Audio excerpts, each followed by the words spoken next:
ನಮಸ್ಕಾರ ಸ್ನೇಹಿತರೆ. ಈ ವಿಡಿಯೋ ಮಾಡೋ ಯಾವುದೇ ಉದ್ದೇಶ ಇರಲಿಲ್ಲ. ಆದರೆ ಕಳೆದ ಒಂದು ವಾರದಿಂದ ನನ್ನೂರು ಅಂದರೆ ಶಿವಮೊಗ್ಗ ಜಿಲ್ಲೆ ಹೊಸನಗರ ತಾಲೂಕಿನ ತುಂಬ ಜನ ವಾಟ್ಸಪ್ ಸ್ಟೇಟಸ್ನಲ್ಲಿ ಒಂದು ವಿಷಯ ಕಾಮನ್ ಆಗಿತ್ತು. ಹಾಗೆ ನನಗೆ ಫೋನ್ ಮಾಡಿ ಕೂಡ ಹೇಳಿದರು, ಏರಿ ಸೀಮೆ ಅನ್ನೋ ಒಂದು ಶಾರ್ಟ್ ಮೂವಿ ಇದೆ ನೋಡು, ನಮ್ಮೂರು ಹುಡುಗ ಆ್ಯಕ್ಟ್ ಮಾಡಿದ್ದಾನೆ ಅಂತ.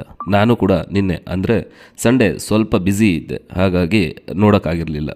ಇವತ್ತು ನನ್ನ ಕೆಲಸನೆಲ್ಲ ಸ್ವಲ್ಪ ಹಿಡಿಗಿಟ್ಟು ಆ ಶಾರ್ಟ್ ಮೂವಿನ ನೋಡೋಕ್ಕೆ ಸ್ಟಾರ್ಟ್ ಮಾಡಿದೆ. ನಿಜ, ನಾನು ಅಂದ್ಕೊಂಡಿದ್ದೆ ನಮ್ಮೂರು ಹುಡುಗ ಮಾಡಿದ್ದಾನೆ, ಅವನಿಗೇನು ಗೊತ್ತಿರುತ್ತೆ, ಸುಮ್ಮನೆ ಏನೋ ರೀಲ್ಸ್ ಥರ ಮಾಡಿ ಕಂಟೆಂಟ್ ಇಲ್ಲದೆ ಮಾಡಿರ್ತಾನೆ ಅಂತ ಅಂದ್ಕೊಂಡಿದ್ದೆ. ದೊಡ್ಡವರೊಂದು ಮಾತು ಹೇಳ್ತಾರಲ್ಲ, don't judge book by it's cover ಅಂತ. ಹಾಗಾಗೋಯ್ತು. ನಿಜ ಸ್ನೇಹಿತರೆ, ಆ ಹುಡುಗ ಹೀರೋ ಆಗಿ ಆ್ಯಕ್ಟ್ ಮಾಡಿರೋ ಅಜಿತ್ ಸಿಂಹ ಆ್ಯಕ್ಟಿಗಂತೂ ನೆಕ್ಸ್ಟ್ ಲೆವೆಲ್. ನನಗೆ ಒಂದು ಸರಿ ಯಾವುದೇ ಪಾತ್ರ ಆಗಲಿ ಪ್ರಾಣ ತುಂಬಿ ನಡೆಸ್ತಿದ್ದಂತಹ ಸಂಚಾರ ವಿಜಯನ ನೆನಪು ಮಾಡಿಬಿಟ್ಟ ಈ ಹುಡುಗ. ತುಂಬ ಆಡಂಬರ ಏನೂ ಇಲ್ಲದೆ ಬರೀ ಕಣ್ಣಲ್ಲೇ ಆ್ಯಕ್ಟಿಂಗ್ ಮಾಡೋದು ಇದೆಯಲ್ಲ, ನಿಜ ಅದನ್ನು ವರ್ಣಿಸೋಕ್ಕಾಗಲ್ಲ. ಭವಿಷ್ಯದಲ್ಲಿ ಕನ್ನಡಕ್ಕೆ ಒಬ್ಬ ಒಳ್ಳೆ ನಟ ಆಗೋ ಎಲ್ಲ ಲಕ್ಷಣ ಕೂಡ ಆ ಹುಡುಗನ ಹತ್ರ ಇದೆ.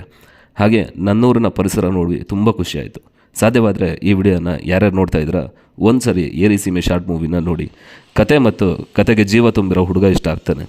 ಯೂಟ್ಯೂಬಲ್ಲಿ ಫ್ರೀಯಾಗಿ ಅವೈಲೇಬಲ್ ಇದೆ. ಈ ಶಾರ್ಟ್ ಮೂವಿ ನೋಡಿದ ಮೇಲೆ ಕಣ್ಣಂಚಲ್ಲಿ ಒಂದೆರಡು ಕಣ್ಣೀರು ಹನಿ ಕೂಡ ಬರ್ಬೋದು.